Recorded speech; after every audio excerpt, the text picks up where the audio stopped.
Halo nurse, bagaimana kabarnya? Semoga dalam keadaan baik. Pada kesempatan kali ini, Asep Konten akan membahas mengenai hipokalemia. Sebelum kita mulai, jangan lupa untuk like-nya and don't forget to subscribe. Tanpa menunggu lama, kita langsung ke materi. Let's go!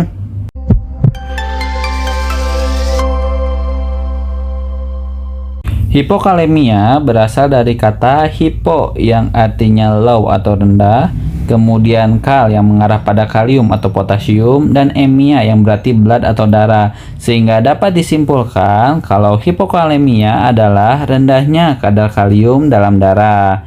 Sekarang kita langsung ke pembahasan bagaimana kondisi kalium dalam intraseluler dan ekstraseluler.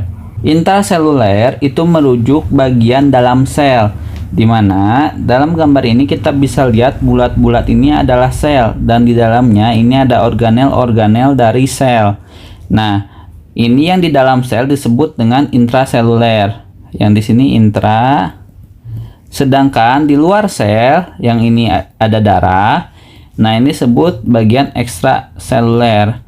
Normalnya, kalium dalam intraseluler atau dalam sel itu lebih banyak dibandingkan dengan ekstraseluler.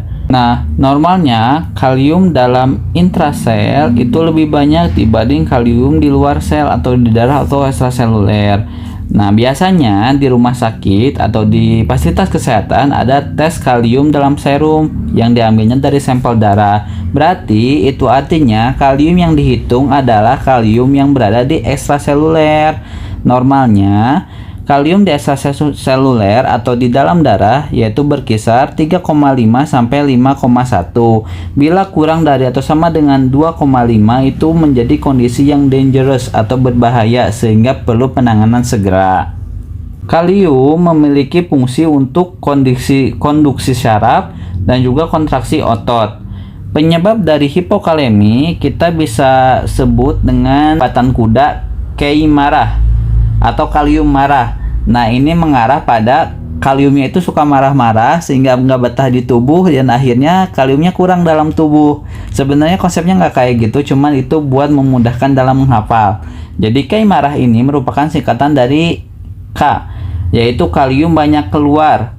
Di mana banyak keluar ini atau juga bisa disebabkan karena loss fluid atau banyak cairan yang keluar. Kalium yang banyak keluar ini bisa melalui karena nasogastric suction, jadi karena proses suction, bisa karena muntah, bisa karena diare, bisa karena drainase lukanya banyak keluar drainasenya dan juga berkeringat. Nah, karena terlalu banyak yang tadi yang saya sebutkan, banyak cairan yang keluar termasuk dengan kaliumnya sehingga mengakibatkan hipokalemi. Kemudian M, yaitu masuk kalium banyak ke intrasel atau di sininya itu jadi banyak yang kalium yang di ekstraseluler ini banyak yang masuk ke intrasel. Yang normalnya memang intrasel itu lebih banyak dibanding ekstrasel, cuman kalium yang di ekstrasel betul-betul sampai di bawah batas normal. Karena di bawah batas normal, mau nggak mau nanti terjadi hipokalemia.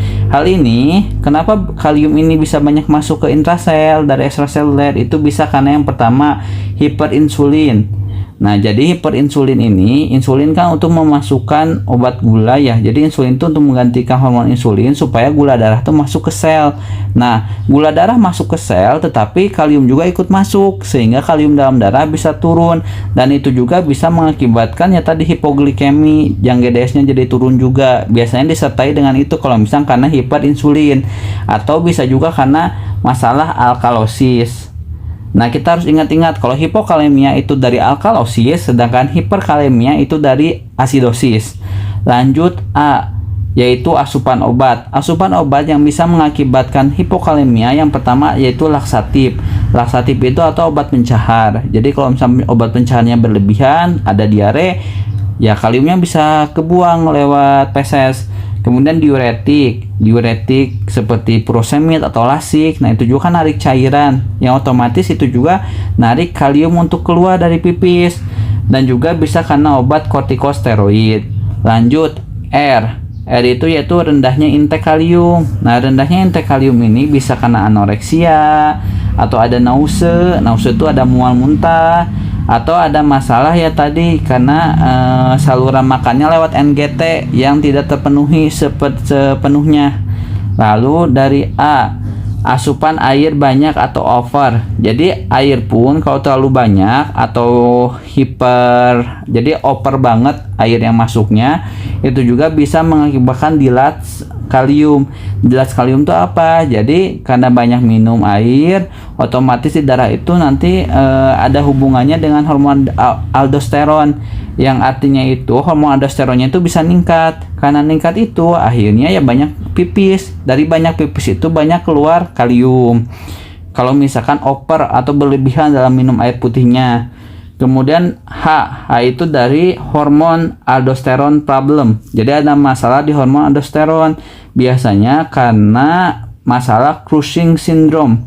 Cushing syndrome ini ditandai dengan tingginya kadar aldosteron. Nah, hormon aldosteron ini diproduksi di renal, di ginjal. Yang fungsinya itu ketika pipis di saluran ginjal itu kan ada glomerulus dan lain sebagainya. Nah, ketika pipis itu hormon aldosteron itu mengatur untuk menarik natrium dan membuang kalium. Nah, kalau terlalu tinggi ini natrium bisa terlalu banyak diserap dan kalium banyak dibuang, yang akhirnya terjadilah hipokalemia. Nah, itulah untuk penyebab dari hipokalemia kita sebut dengan keimarah. Lanjut ke tanda dan gejala. Tanda gejala di sini kita harus ingat ke fungsi kalium. Fungsi kalium itu untuk konduksi saraf dan kontraksi otot. Ketika kaliumnya kurang, otomatis konduksi saraf dan kontraksi otot akan mengakibatkan slow and low. Jadi semua fungsi konduksi saraf, kontraksi ototnya akan melambat dan merendah sehingga mengganggu dari aktivitas normalnya. Nah, di sini tanda gejalanya berhubungan dengan itu yang kita sebut dengan jembatan kuda supaya mudah dihafal, yaitu low bed. Low bed. Nah, low bed itu merupakan akronim dari yang pertama dari L, yaitu L ini berarti, nah kita besarkan. Yang pertama dari L yang berarti low at all, jadi rendah di semuanya. Yang pertama bisa mengakibatkan rendah di suara bising usus, kemudian rendah juga refleks tendonnya, kayak refleks patella itu bisa lambat, kemudian rendah juga suara napasnya atau bahkan sampai tidak terdengar suara napasnya karena tadi otot-ototnya bekerja jadi melambat, termasuk otot dalam rangka atau otot dalam pernapasannya. Terus bisa juga terjadi penurunan fungsi otot-otot secara keseluruhan yang akibatnya menjadi paratesia, jadi mati rasa ataupun paralisis. Jadi kelemahan anggota tubuh pun bisa karena hipokalemia.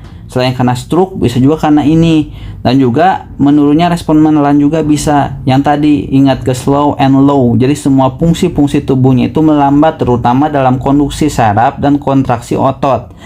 Kemudian tanda yang kedua dari O, ortostatik hipotensi. Ortostatik hipotensi itu apa? Ortostatik itu yaitu kondisi tensi ketika perubahan posisi. Jadi misalkan dari tidur terus berdiri, nah kita tensi pasiennya saat berdiri. Kalau misalkan terjadi penurunan atau jadi hipotensi ketika tiba-tiba duduk atau berdiri kita tensi ternyata hipotensi, nah itu disebut dengan ortostatik hipotensi.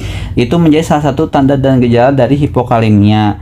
Lalu W itu mengarah pada weak pulse, jadi nadinya lemah, di mana nadi lemah ini ya ditandai dengan irregular dan teraba lemah. Kemudian B-nya yaitu berubahnya EKG.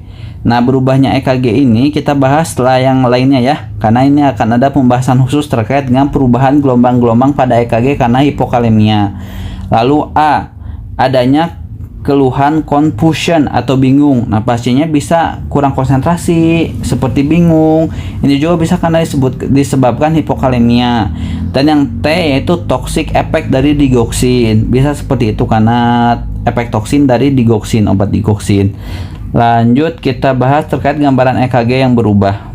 Nah, kita lihat di sini normalnya EKG itu yaitu tadi ada garis, kemudian ada sedikit naik itu gelombang P, lurus ke bawah, ke atas, kompleks QRS, lalu datar, ada bencuan sedikit, ini gelombang T.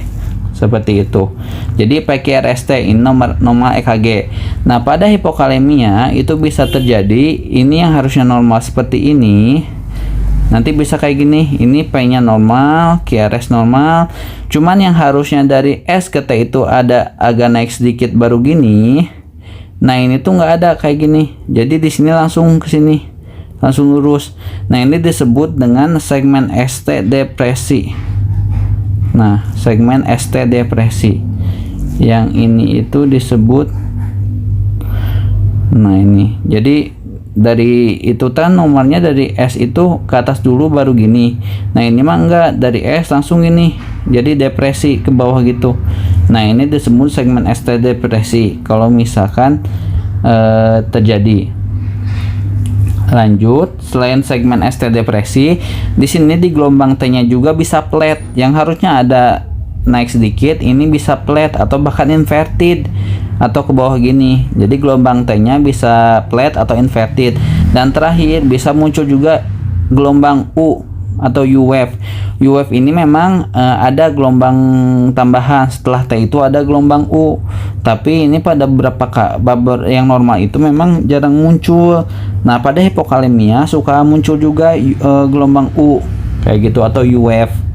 Itu jadi perubahan EKG pada hipokalemia yang pertama ada segmen ST menjadi depresi, gelombang T-nya bisa flat atau inverted, dan munculnya U wave atau gelombang U. Lanjut ke bagian manajemen intervensi keperawatannya. Di sini intervensi keperawatan yang saya ambil yaitu dari SIKI 2018 atau Standar Intervensi Keperawatan Indonesia tahun 2018, di mana kita menggunakan keperawatan intervensinya berupa manajemen elektrolit hipokalemia. Nah, untuk tindakan yang bisa perawat lakukan atau nurse kalian lakukan, yang pertama untuk observasinya. Pertama, identifikasi tanda dan gejala hipokalemia, identifikasi juga penyebabnya karena apa, monitor irama jantung, frekuensi jantung termasuk EKG-nya, dan juga monitor intake output cairan. Nah, di sini berhubungan terutama terkait dengan kalau misalnya pasiennya dapat diuretik, itu perlu dimonitor. Monitor juga kadar kalium, serum atau urin. Ini sesuai dengan kolaborasi dengan medis juga. Ini untuk observasi. Lanjut, kita ke bagian terapeutik yang bisa dilakukan perawat secara mandiri. Yang pertama, pasang monitor jantung. Nah, monitor jantung ini dipasang terutama bila koreksi yang diberikan itu lebih dari 10 meg per jam. Jadi kalau misalnya untuk koreksi KCL terutama yang IV itu ukurannya biasanya disebut dengan meg. Seperti itu. Dan satu flashnya itu ada sedianya itu 25 cc yang artinya sama dengan 25 meg. Nah, ini kalau misalkan kecepatannya lebih dari 10 meg per jam, ini tuh pasang monitor. Lalu pasang juga jalur intravena jika perlu, terutama kalau misalkan memerlukan koreksi untuk menaikkan kalium melalui intravena, dan diusahakan menggunakan IV card yang besar supaya infusnya tidak mudah plebitis. Jadi harus dimonitor juga tanda adanya plebitis. Selanjutnya, berikan juga suplemen kalium, suplemen kalium sesuai indikasi. Nah, di sini disesuaikan juga dengan medisnya pemberiannya apa terkait suplemen kaliumnya. Lalu, hindari pemberian KCL jika hauran urin kurang dari 0,5 mili per kilogram berat badan per jam. Ini kalau hauran urinnya kurang. Nah, ini untuk pemberian KCL yang diinfus ini harus dikolaborasikan dengan dokter juga, apalagi yang memiliki masalah di ginjal. Ini kita harus konfirmasi ulang dulu ke dokternya. Kemudian itu untuk yang terapeutik. Lalu untuk yang edukasinya, kita bisa melakukan edukasi modifikasi diet tinggi kalium. Dengan tadi nanti bisa kolaborasi dengan ahli gizi, termasuk kita juga mengajarkan makanan-makanan yang memang disarankan ataupun yang perlu dihindari. Nanti kita bahas ya makanan apa aja yang tinggi kalium. Lalu kolaborasi pemberian kalium untuk koreksinya, untuk naikin kalium berupa KCL oral. Nah, KCL oral ini bisa 40-80 mg per hari ukurannya pada hipokalemia yang ringan, dan juga bisa 3-3,5 mg per liter pada hipokalemia yang sedang atau sesuai indikasi dari dokternya. Jadi pemberian kolaborasi terkait kalium oralnya. Kemudian bisa juga kolaborasi pemberian KCl atau kalium intravena. Nah, kalium intravena ini diberikan memang tergantung dari advis dokternya. Ada yang mintanya itu 25 mg dalam NaCl 500 cc dihabiskan dalam 12 jam, atau habis dalam 8 jam, atau dalam 12 jam 500 cc itu dan pakai infus pump.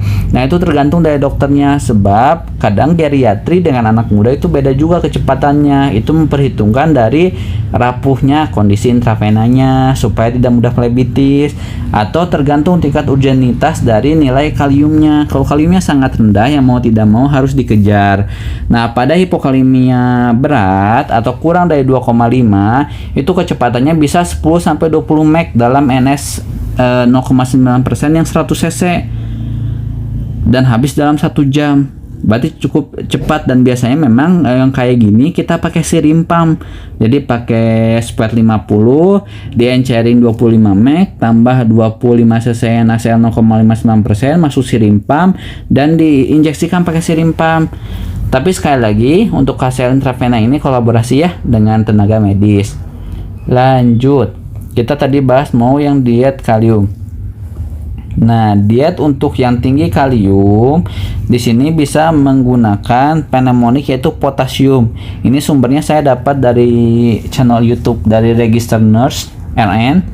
Nah, di sini untuk potasium ini singkatan dari makanan-makanan yang tinggi kalium, diantaranya ada potato dan pork. Pork itu berarti daging babi ya. Cuman ini mah untuk yang non muslim.